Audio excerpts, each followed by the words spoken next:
सभी श्रद्धालु भक्तजनों को मेरा नमस्कार। आज मैं बुधवार की कथा सुनाने जा रही हूँ। आइए हम सभी मिलकर बुधवार भगवान को व्रत को श्रवण करते हैं और उनसे हाथ जोड़कर कृपा प्राप्ति करें। हम सब मिलकर एक बार गणेश भगवान को जयकारा लगाए। गणेश भगवान की जय, गणेश भगवान की जय। बुधवार व्रत कथा। एक समय की बात है कि साहूकार की बेटा अपनी पत्नी को लाने के लिए अपने ससुराल गया। कुछ दिन रहने के बाद उसने अपनी पत्नी के साथ अपने घर आने की सोची। दुर्भाग्य से उस दिन बुधवार का दिन था। लड़की के परिवार वालों ने कहा कि आज बुधवार का दिन है, जो कि किसी कार्य हेतु शुभ नहीं माना जाता है, इसलिए आज तुम मत जाओ। किंतु साहूकार ने किसी की एक ना मानी और पत्नी समेत अपने ससुराल से घर को जाने के लिए तैयार हो गया। रास्ते में साहूकार की पत्नी को प्यास लग गई। उसने साहूकार ने कहा तुम बैलगाड़ी में ही बैठो, गाड़ी से उतर कर कहीं मत जाना, गाड़ी में बैठी रहना, मैं पानी लेकर आता हूँ। जब वो पानी लेकर आया तो उसने देखा कि उसकी शक्ल का एक आदमी उसकी पत्नी के साथ बैठा है और मौज मस्ती करता है। तब उसने जाकर उस पुरुष से पूछा, तुम कौन हो? तब उसने कहा, मैं साहूकार हूँ। और फिर दोनों के बीच में झगड़ा शुरू हो गया और वहाँ लोग और कुछ सिपाही आ गया, जिन्होंने उस स्त्री से पूछा, तुम्हारा पति कौन है? तब वो इसका उत्तर ना दे सकी और साहूकार अपने मन में कहने लगा कि ये प्रभु की कैसी लीला है। तब आकाशवाणी हुई और बोली, मूर्ख, आज बुधवार का दिन है, तभी तूने आज ही गौना करा कर ले जा रहा है। ये सब तो भगवान बुध देव के प्रकोप से हो रहा था। गणेश भगवान ओ तुझसे रूठे हुए है। तब साहूकार ने भगवान बुध देव से क्षमा याचना किया। तब वो आकाशवाणी खत्म हो गई और इंसान के रूप में आए बुध देव भी अदृश्य हो गए। और फिर साहूकार अपनी पत्नी संग घर गया और भगवान बुध देव की पूजा की। जो भी इस व्रत का कथा को सुनता है, उसको बुधवार की यात्रा करने का पाप नहीं लगता है। अब दूसरा बुधवार की कथा श्रवण करें। समातापुर नगर में मधुसूदन नाम का एक राजकुमार रहता था। वो बहुत धनवान था। मधुसूदन का विवाह बलरामपुर नगर की सुंदर और गुणवती लड़की संगीता से हुआ था। एक बार मधुसूदन ने अपनी पत्नी को लेने बुधवार के दिन बलरामपुर पहुंच गया। मधुसूदन ने पत्नी के माता पिता से संगीता को विदा करने के लिए कहा। माता पिता बोले, बेटा आज बुधवार है, बुधवार को किसी भी शुभ कार्य के लिए यात्रा नहीं करते। लेकिन मधुसूदन नहीं माना। उसने ऐसी शुभ अशुभ की वो बातों को नहीं मानते। बहुत आग्रह करने पर संगीता के माता पिता ने बेबस होकर दोनों को विदा कर दिया। दोनों ने बैलगाड़ी से यात्रा आरंभ की। 2 कोस की यात्रा के बाद उसकी गाड़ी का एक पहिया टूट गया। वहाँ से दोनों ने पैदल ही यात्रा शुरू किया। रास्ते में संगीता को प्यास लगी।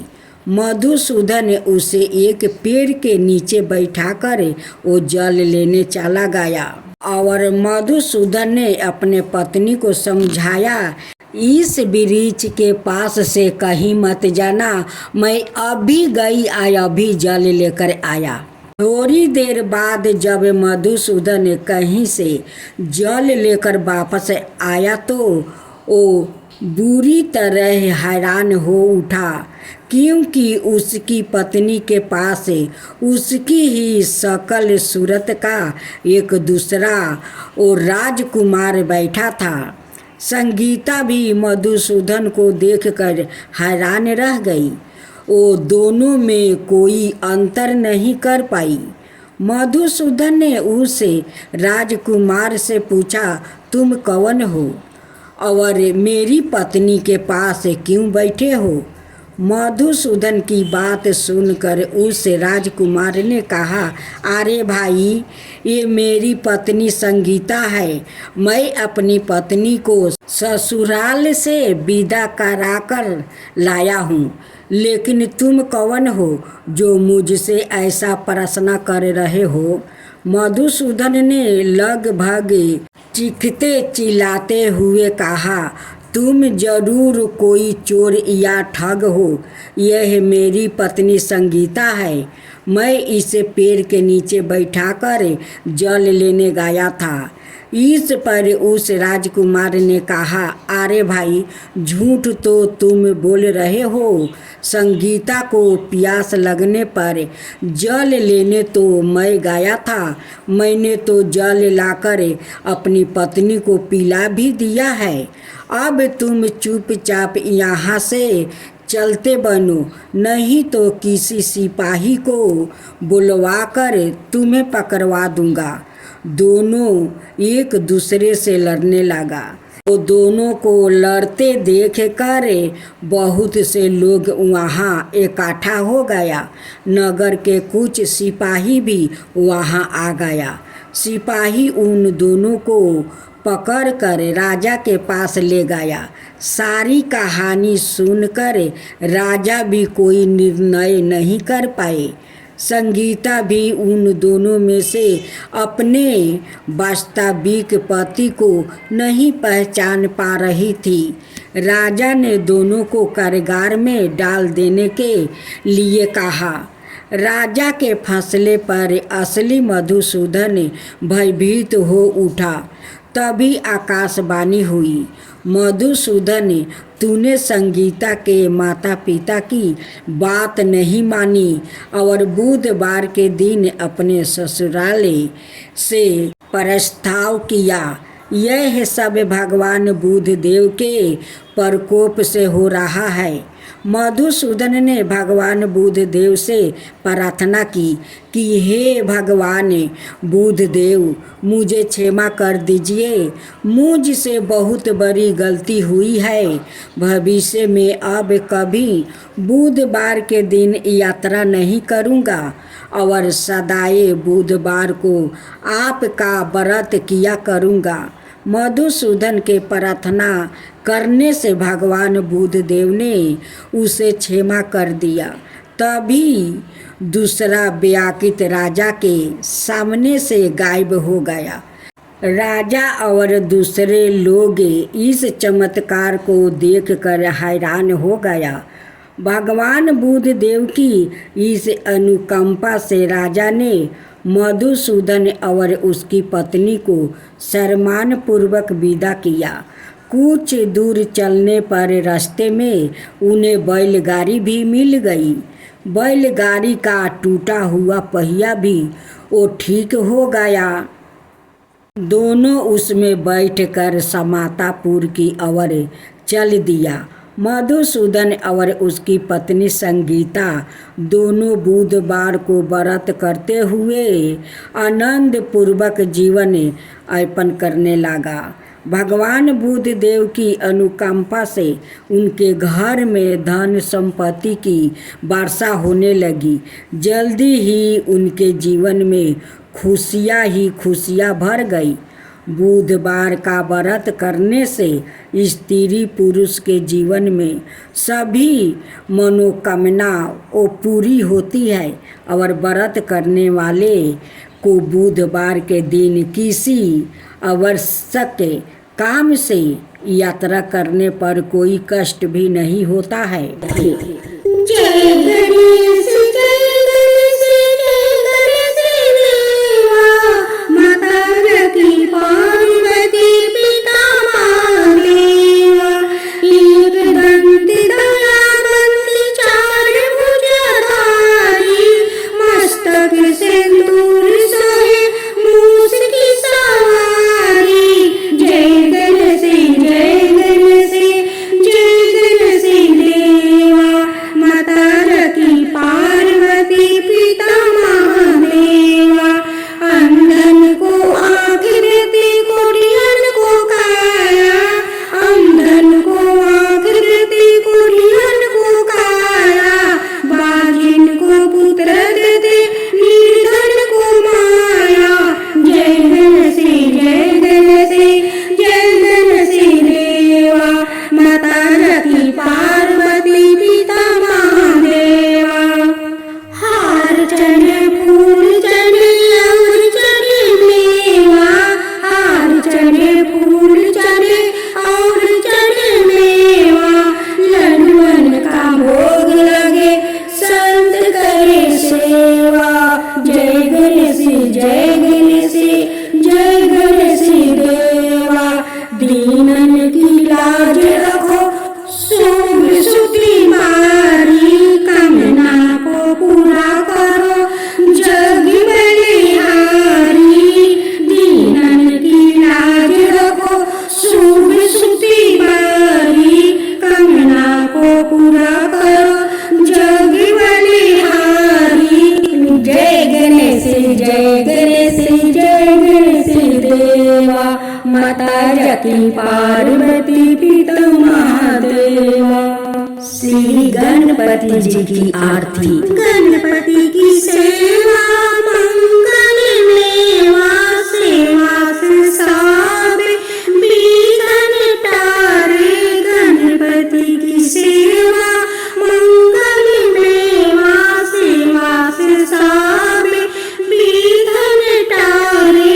तीन लोग 33 देवता दुआर खरे, सभी आरज करे, दुआर खरे सभी आरज करे। रिद्धि सिद्धि दक्षिणी बाएं विराजे, रिद्धि सिद्धि दक्षिणी बाएं विराजे। और आनंद सो चावल करे, और आनंद सो चावल करे। धूप दीप और लिए आरती, धूप दीप और लिए आरती। भक्तन खरे जयकारा करे, भक्तन खरे जयकारा करे। गुड़ के मोदक भोग लगते हैं, गुड़ के मोदक भोग लगते हैं। मूषक वाहन चाला करे, मूषक वाहन चाला करे।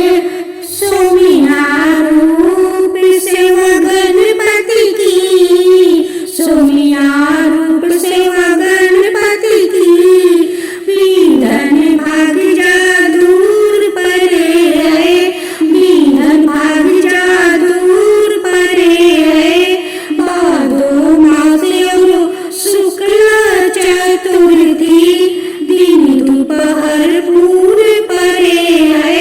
लियो जन्म गणपति प्रभु जी, दुर्गा मन लियो जन्म में गणपति प्रभु जी, दुर्गा मन आनंद भरे। अद्भुति बाजा बजाए इंद्र का, देव बंधु जहाँ गान करे, देव बंधु जहाँ गान करे। श्री शंकर के आनंद उपजाओ, नाम सुमिरो सब विघ्न टरे, नाम सुमिरो सब विघ्न टरे। आन विधाता बैठे आसन, आन विधाता बैठे आसन। इंद्र अप्सरा नृत्य करे, इंद्र अप्सरा नृत्य करे। देख वेद ब्रह्मा जी जाको विघ्न विनाशक नाम धरे। एक दंत गजबंद विनायक, तीन नयन रूपी अनूप धरे।